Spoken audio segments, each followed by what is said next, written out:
여러분 안녕하십니까? 인문학TV 구경입니다.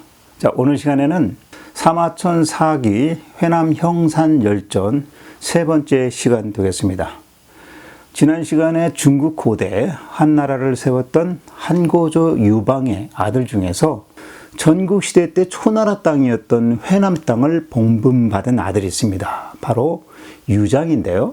유장이 권력을 함부로 사용을 하다가 유배를 받게 되었습니다. 그래서 유배 가는 도중에 스스로 굶어 죽었죠. 자, 이때 이복형이었던 한나라의 세 번째 황제 문제가 자기 이복 동생의 죽음을 애석하게 가가지고 그 유장의 아들 삼형제에게 회남 땅을 세 개로 분할을 해서 각각 제후로 복권시켜 주었습니다. 그리고 지난 2부에서 제가 말씀드렸을 때는 그 중에서 아버지 유장을 이어서 회남왕이 되었던 큰아들 유한에 대한 내용을 전해드렸는데요. 그 역시도 한나라 무제 황제 때 역모를 꾀하다가 결국 발각되었고 그 일족들이 모두 멸종당한 이야기를 했습니다. 오늘 이야기에서는 세 번째로 회남왕 유장의 셋째 아들 형산왕에 봉해진 유사와 그의 부인 그리고 그의 아들들에 대한 이야기인데요. 이들 역시도 모반을 계획했다가 모두 죽음을 당한 사람들입니다. 오늘 내용은 유사에 대한 내용입니다. 그러면 본문으로 들어가도록 하겠습니다. 회남왕 유장의 셋째 아들로 형산왕에 봉해진 유사는 왕후 승서라는 여인에게서 자식을 셋을 낳았는데 장남인 유상은 태자가 되었고 차남으로는 유효가 있었습니다. 그리고 셋째 딸로 유무채를 두었습니다. 또 이 형산왕에게는 애첩 설애라는 여인이 있었는데 그 설애라는 여인에게서는 자식으로 아들, 딸 넷을 두었고 또 한 명의 여자 거리라는 애첩이 있었는데 이 고리라는 여자에게서는 자식 둘을 두게 되었습니다. 형산왕 유사는 정부인인 왕후 외에도 첩이 둘이 더 있었던 겁니다. 한편 유장의 아들이었던 형산왕 유사와 회남왕 유한은 서로 형제 사이였지만 서로 간의 사이가 좋지 않아서 원망하면서 사이가 멀어졌고 그들 간에는 화목하지 못했습니다. 이때 동생 형산왕은 큰형 회남왕이 한나라를 상대로 모반에 사용할 전시물자를 준비한다는 소문을 듣고 자기 역시 형에게 호응하려고 했는데 형산왕이 회남왕 형에게 호응하려고 했던 그 이유는 형하고 사이는 좋지 않지만 그냥 멍하게 가만히 있다가는 형인 회남왕에게 병합되고 말 것이다 라는 그런 생각이 들어서 회남왕에게 동조하는 척 하기 위해서 같이 모반을 일으킬 계획을 세웠던 거죠. 그래서 그 이야기를 먼저 시작해 보도록 하겠습니다. 기원전 129년 한나라 한무제가 천자에 오른 지 12년 되는 시점이었습니다. 형산왕이 장안에 황궁에 입주를 했을 때 그를 따라간 알짜 위경이라는 사람이 방수를 잘 알고 있어가지고 자기를 떠나가지고 오히려 황제 무제를 섬기려고 했습니다. 그러니까 그것을 지켜본 형산왕은 그것을 눈치채고 나서 속으로 배신감이 느꼈습니다. 그래서 황궁에서 형산으로 다시 돌아오자마자 일부러 알짜 위경에게 거짓으로 죄를 뒤집어 씌운 다음에 고문을 했습니다. 그래서 죄를 스스로 시인하게 만들었습니다.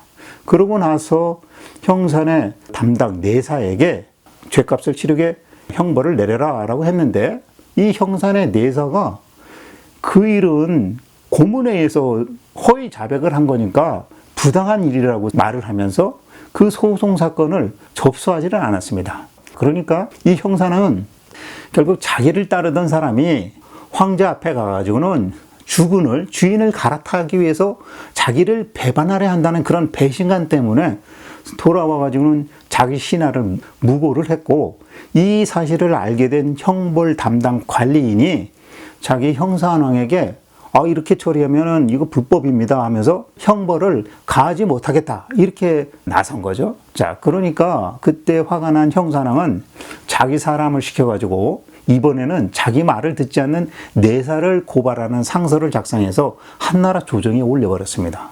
결국 이런 일로 인해서 내사는 조정에 끌려가서 조사를 받는 도중에 형산왕이 저를 억지로 주장을 펴가지고 이 지경에까지 이르게 만들었습니다라고 직언을 했습니다. 사실 형산왕은 이런 일 말고도 여러 차례 남의 밭도 빼앗고 또 남의 무덤을 파헤쳐서 전답으로 만들어버리는 아주 못된 짓을 서슴지 않았던 그런 왕이었습니다. 자, 이처럼 형산왕은 기본적인 성품이 바르지 않았던 것이죠.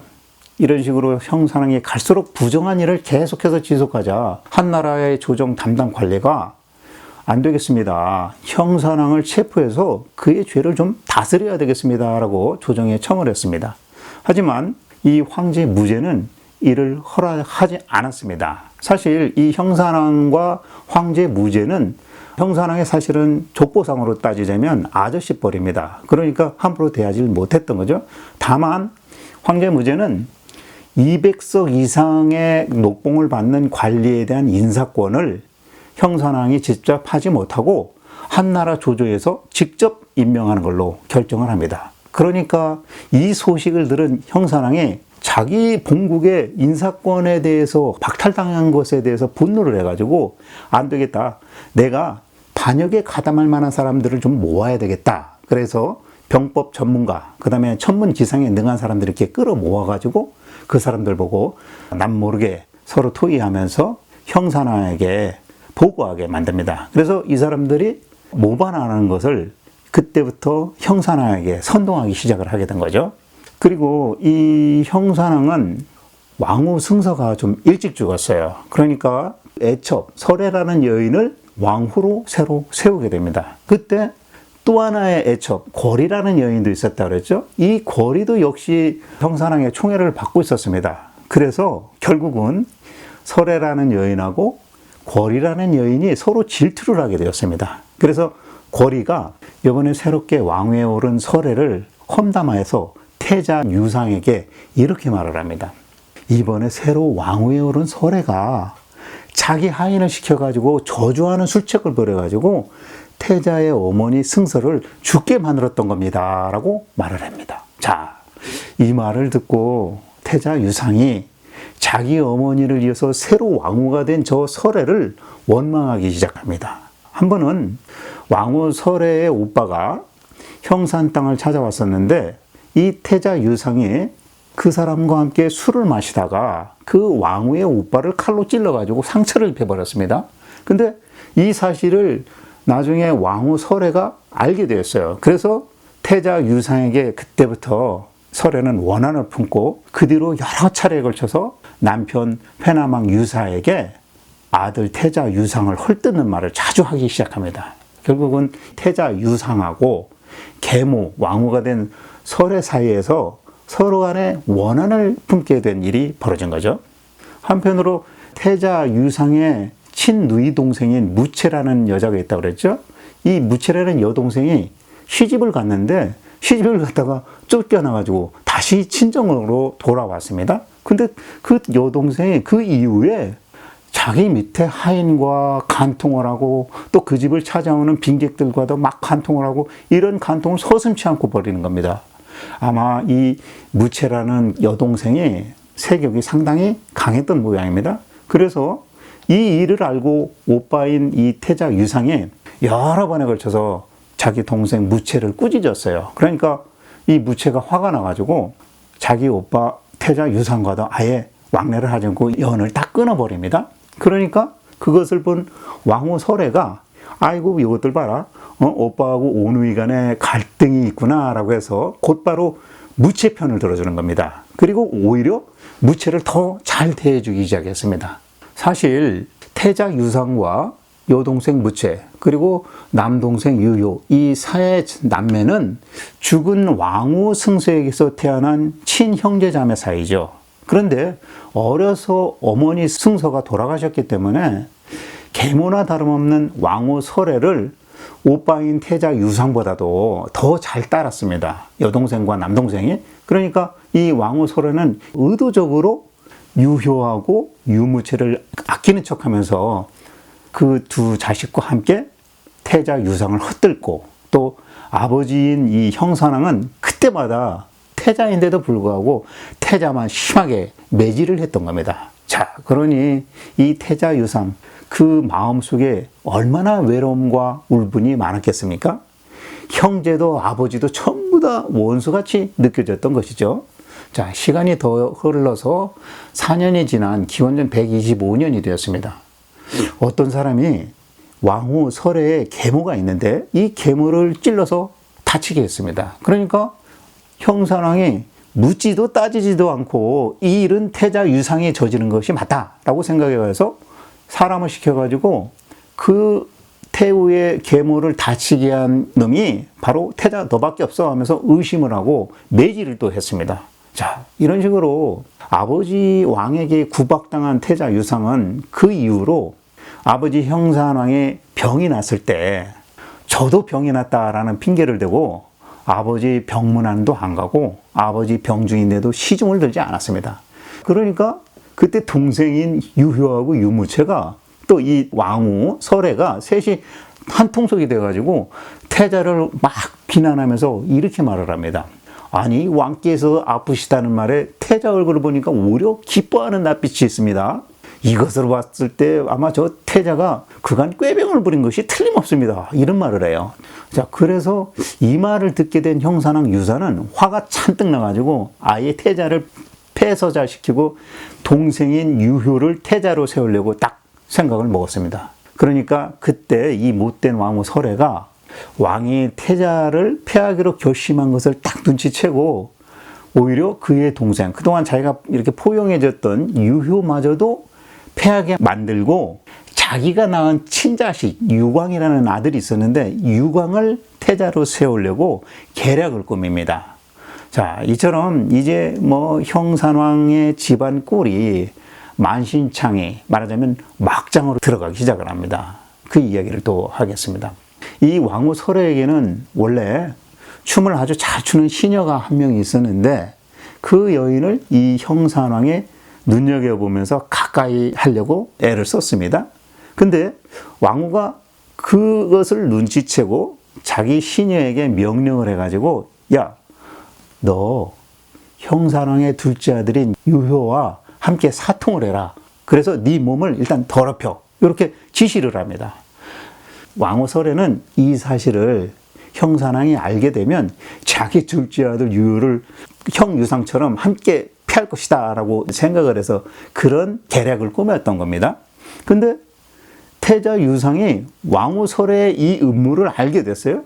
그래서 딱 생각해 보니까 왕후 성격상 나를 헐뜯는 것을 저 여자가 멈추지 않을 것이다 라고 생각을 하고 이참에 차라리 그럼 내가 저 계모 왕후 설애를 유혹해가지고 그녀와 정을 통해버리면 그녀가 더 이상 입 밖으로 어떤 얘기도 못하겠지라는 생각을 갖고 왕후 설애를 찾아가서 술을 권하면서 같이 한잔합시다 라고 하면서 축수를 권한 다음에 갑자기 다가가가지고 왕후 설애의 넓적다리에 딱 올라가지고 왕후를 겁탈하려고 했습니다.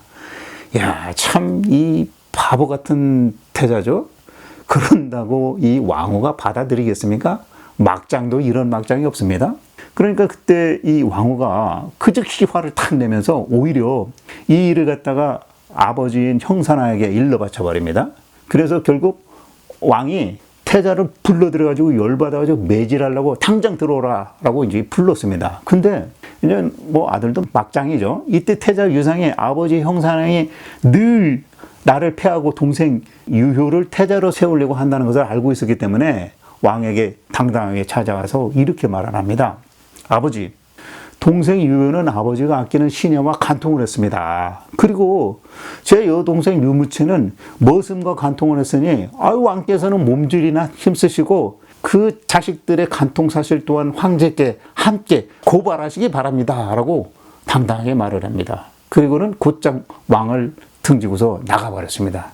자, 형산왕이 이 믿기 어려운 말을 딱 듣고 태자가 막 나가버리니까 사람을 시켜가지고 태자를 잡으라고 했어요. 근데 아무도 못 잡습니다. 그러니까 마음이 급해진 형사랑이 자기가 직접 막 수레를 끌고 막 뒤쫓아가서 태자를 붙잡았습니다. 그때 이 붙잡혔던 태자가 아버지고 뭐고 이제 함부로 막 자기 아버지의 욕설을 막 해대가면서 막 반항을 하니까 형사랑이 족쇄하고 수갑을 아예 채워가지고 태자를 궁중에 아주 딱 가두어 버렸습니다. 이런 일이 있고 나서 둘째 아들 유효는 오히려 날이 갈수록 형사랑의 보호 아래서 총애를 더 받게 됩니다. 형사랑은 이 둘째 유효의 재능을 좀 기특하게 여겨갖고 자기가 갖고 있는 옥새를 맡기고 또 장군이라고 불렀어요. 그리고 궁궐 안에 살지 않고 궁궐 밖에 아주 좋은 주택에서 살면서 돈도 많이 내려줘가지고 빈객들하고 많이 사귈 수 있도록 그렇게 배려를 했습니다. 자, 근데 이때 빈객으로 오는 사람들이 회남왕하고 형산왕의 그 모반 계획을 암암리에 알고 있는 사람들이 찾아와가지고 수시로 왕한테 반역에 참여하라고 이렇게 종용을 하고 부추기고 막 이랬습니다. 형님이신 해남왕이 만약에 거사를 일으킨다면 당신께서도 함께 동참하세요. 이렇게 꼬드긴 겁니다. 형산왕은 결국 이 유효의 빈객인 강도 사람, 구역이라는 사람하고 진이라는 사람으로 하여금 일단 전차를 만드는데 거대한 망루까지 딸린 전차를 만들게 하고 또 쇠로 만든 화살촉도 미리 준비하게 하고 또 반역에 대비해 가지고 천자의 옥새, 그 다음에 조정 관리들이 사용하던 인장을 위조하도록 이렇게 지시를 했습니다. 그래서 이제부터 슬슬 반란을 위한 구체적인 실행에 들어간 것입니다. 하지만 이 형산왕 유사가 생각하는 거사는 사실 형님 회남왕 유한이 생각한 거사처럼 천자가 되겠다라는 그런 생각은 아니었고, 다만 이 형님이 들고 일어나면 자기 형산국이 형님 나라인 회남에 이렇게 병합될 것이 두려워서 쫓아서 계획을 세웠을 뿐이었습니다. 그래서 만약에 회남왕이 서쪽 한나라 수도 장안을 향해서 진군을 하면 자기도 일단 군사를 일으켜가지고 형님이 회남왕 자리를 비운 틈을 이용해가지고 장강, 그 다음에 회수, 요 사이를 전부 평정을 해가지고 형님 땅까지 다 차지할 그럴 계획이었습니다.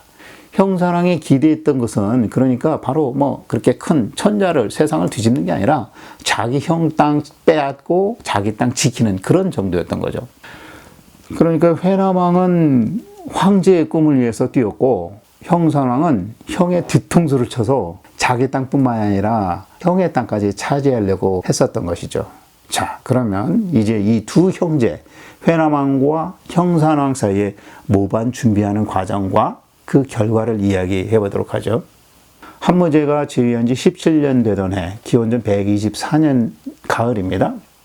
형산왕이 황궁에 입조를 하기 위해서 회남 땅을 딱 지나면서 형인 회남왕 유한을 만나는데 형이 형제간의 우애를 말하면서 야, 그간에 우리의 악감정 버리고 반역의 준비를 우리 같이 하자라고 이렇게 말을 합니다.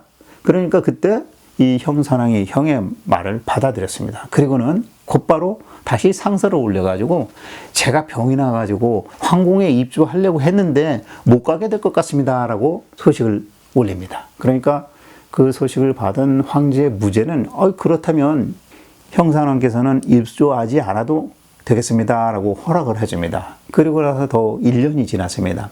형산왕이 이번에는 자기 사람을 시켜가지고 태자 유상을 폐하고 그의 동생 유효를 태자로 세우도록 해달라라는 상서를 올렸습니다.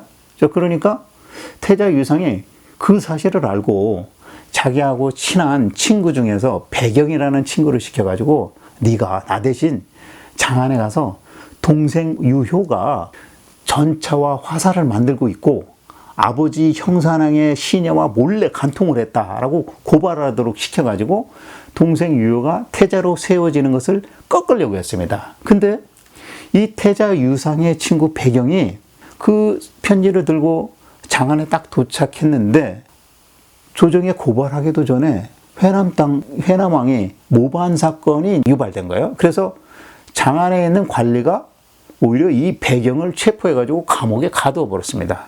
그래서 황제에게 제대로 보고가 전달되지는 못했던 거죠. 자, 한편 이 형산왕은 태자 유상이 배경을 시켜가지고, 그러니까 친구를 시켜가지고 장안에 자기를 고발하려고 편지를 보냈다는 소식을 듣고 자기의 비밀이 누설될까봐 두려워가지고 오히려 태자 유상도 역시 부도덕한 일을 저질렀다라고 적고 그 죄가 기시형에 해당한다라는 상소를 똑같이 조정에 알려가지고 아들을 고발을 합니다. 자, 그러니까 이때 그 고발을 받은 황제의 무죄가 약간 이상한 거예요. 그래서 안 되겠다. 이 사건을 저 인근 지역 폐군에 내려가지고 정확하게 더 조사를 해보도록 지시를 했습니다. 그래서 기원전 이제 122년 겨울에 한나라의 담당 관리, 그 다음에 공경 대신들이 폐군에 이제 명령을 내려가지고 거기 회남왕과 함께 모반에 참여한 자들을 다 체포해라 라는 지시를 내립니다. 그래서 모반자들을 이제 찾아 색출 나서는데 때마침 그 모반자들 중에서 도망친 사람 진이가 하필이면 이 형산왕의 둘째 아들 집 유효 집에서 체포됩니다. 그러니까 한나라 관리는 이 유효가 진이를 숨겼으니까 반역의 우두머리가 유효구나 라고 이렇게 생각했습니다.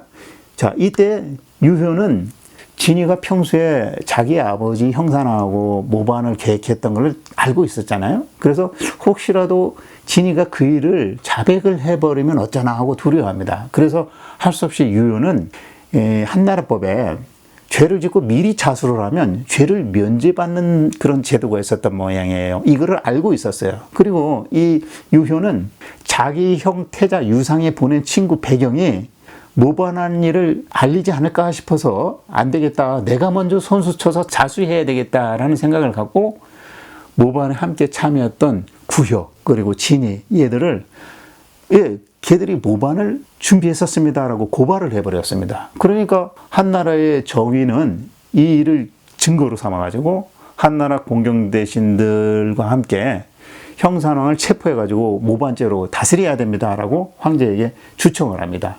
근데 또 역시 황제는 지금 당장은 체포하지 말라. 아직은 증거가 확실하지 않다라고 생각합니다. 그래서 대신에 이 한나라의 중위 사만하고 그 다음에 대행령 이식 이 두 사람을 보내서 형산왕을 직접 신문하도록 명령을 합니다.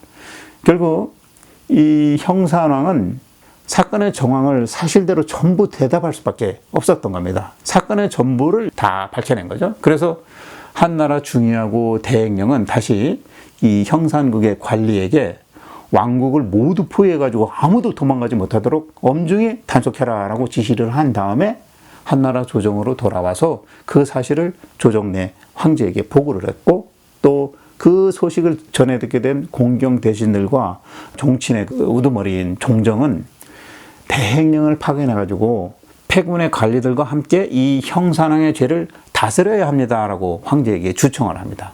자, 형산왕은 그때 조정에서 이런 결정이 되었다는 소식을 듣고서 곧바로 스스로 목을 찔러서 자결해 버렸습니다.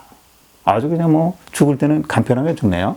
한편에 이 둘째 아들 유효는 자기가 먼저 자수를 해서 모반을 자백했잖아요. 그래서 죄는 면제받았는데 나중에 아버지 형산왕의 시녀, 아버지가 아끼는 여인, 그 여인과 함께 간통한 일이 사실로 밝혀지면서 그 둘째 아들 유효 역시도 기시형에 처해지게 됩니다.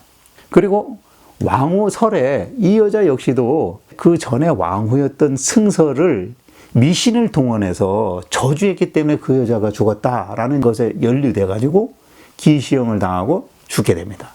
그리고 마지막으로 이 태자 유상 역시도 자기 친아버지인 형산왕을 고발한 불효자라는 죄를 물어가지고 역시 기시형에 처해 버립니다. 이렇게 해서 형산왕과 모반 사건에 연루된 사람들 모두가 죽고 내지는 멸족당하고 말았습니다. 그 이후에 이 형산국은 본국이 없어지고 형산군으로 군이 되어버렸다고 합니다. 이렇게 해서 회남한 형산열전의 유장 그리고 유장의 세 아들에 대한 이야기를 마쳤습니다. 마지막에 사마천은 회남 형산열전 말미에 이렇게 말을 하고 있습니다. 예전 시경에서 말하기를 융적은 무찌르고, 여기서 융적은 북쪽의 오랑캐라고 표현할 수 있겠죠. 북쪽 오랑캐는 무찌르고 형선은 응진한다. 이런 얘기인데, 이 형서라는 것은 형과 서는 예전 그 춘추 시대, 전국 시대 때 초나라 영토였습니다. 그러니까 초나라에 사는 그러한 사람들은 응징을 한다라고, 서경에 이런 노래가 있다라고 먼저 서두에 얘기를 하고 그 말이 옳다라는 이해를 합니다. 왜? 회남왕하고 형산왕이 사실은 피를 나는 형제 아닙니까? 그리고 그들의 영토가 상당히 넓었는데도 불구하고, 또 제후라는 반열에 올려졌는데도 불구하고 자기 직무, 그러니까 황제를 보필하는 데 힘쓰지 않고 오로지 자기들 이익만 생각을 해서 반역의 마음을 품고서 반역을 도모하고, 또 그것도 걔들만 그런 게 아니라 그 아버지 유장, 그 아들 유한, 아버지 유장, 그 아들 유사, 이런 식으로 부자가 다 천명을 어겨가면서 두 차례나 나라를 망하게 만들었다. 그러니 제 명대로 살지 못하고 죽는 거는 당연한 거 아니겠느냐. 그리고 또 그들의 죽음을 보면 천하의 웃음거리가 되지 않겠느냐, 이런 말을 합니다. 근데 이 왕들이 그렇게 잘못한 이유가 그 왕 혼자만의 잘못은 아니다라고 말하고 있습니다. 왜? 여기서 그곳이라는 것은 아까 서경이 얘기한 형서입니다. 옛날 초나라 지역이죠. 이 초나라 지역 형서의 그 풍속이 아주 천박하고 그들 신하들이 점차 그들에게 물들어서 그렇게 된 것이다 라고 말합니다.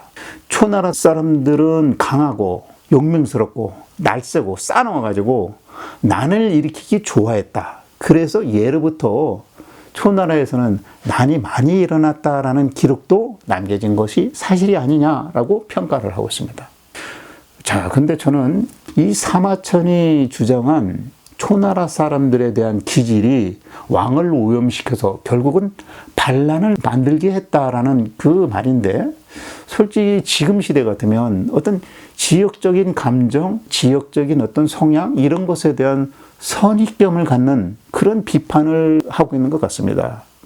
오늘날에도 우리 이 좁은 한반도에서도 전라도다, 경상도다, 충청도다 이러면서 지역 감정이 사실 쉽게 사라지지는 않고 있는데, 이런 지역 감정 비교 내지는 차별, 이런 것을 이용해서 분열과 서로 간의 갈등을 선동한다면 우리 사회는 아마 불만과 원망으로 또 원한으로 가득 찬 그런 사회가 될 것 같습니다.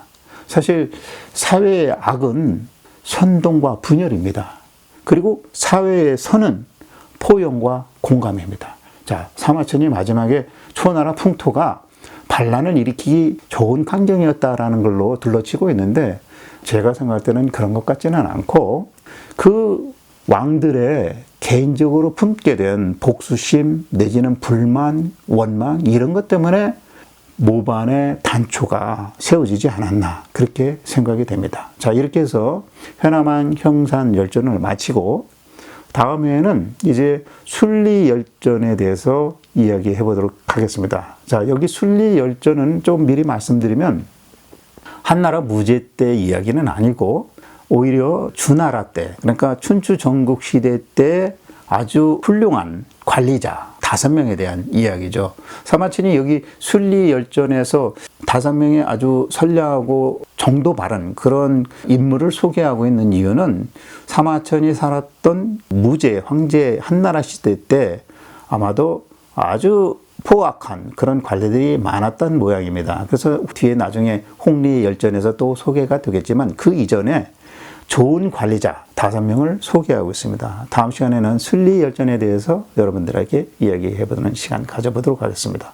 자, 지금까지 인문학TV 고경이었습니다. 시청해주신 여러분 감사합니다.